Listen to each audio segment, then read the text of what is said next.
عليكم، ازي حضراتكم عاملين ايه؟ فيديو جديدة من سلسلتنا ازاي تشطب شقتك. الفرق بين الجبس البلدي والجبسون بورد. بنتسأل كتير في النقطة دي بالذات. باشمهندس ايه الافضل؟ استعمل جبس بلدي ولا استعمل جبسون بورد؟ الموضوع بينهم يا جماعة مش موضوع افضل، هو موضوع ان كل واحد له مميزات وعيوب غير التاني، وان كل واحد له استخدام برضه غير التاني. لو هنتكلم عن شقة أو فيلا، أنا بعمل ستايل كلاسيك، فبفضل أكتر طبعا الجبس البلدي، لأن الجبس البلدي بيجي لنا في الموقع في الشكاير عادي بودرة، وبنبدأ نخلطها بالمية ونبدأ نصب في قوالب ونشكل الشغل بتاعنا.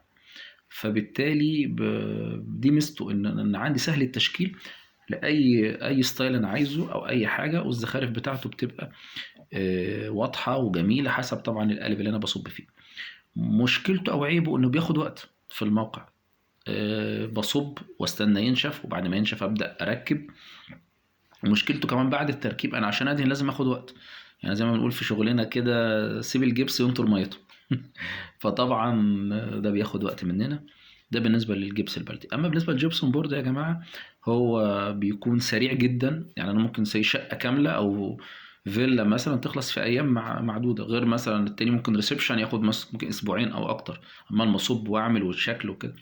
فالجبسون بورد أسرع، بنستخدمه أكتر في الستايل المودرن، لأن هو بسيط. المودرن بيكون يا دوب خطوط مستقيمة أو دورانات، ما فيهاش لعب وزخارف وقيم كتير، فهو بيكون أفضل. بالنسبة للمواصفات، هو ده اللي بتفرق في الجبسون بورد. طبعا عندي 3 أنواع: الأبيض والأخضر والأحمر. الأبيض بيكون للشغل العادي، ريسبشن أو غرف. الأخضر بيكون للحمام أو الأماكن اللي فيها رطوبة، لأنه مقاوم للرطوبة. الأحمر بيكون مقاوم للحريق، فبنفضله أكتر في المطابخ. المواصفات على حسب، يعني مثلا لو أعلى مواصفة بنقول مثلا إيه، كناوف، صاج 4/10.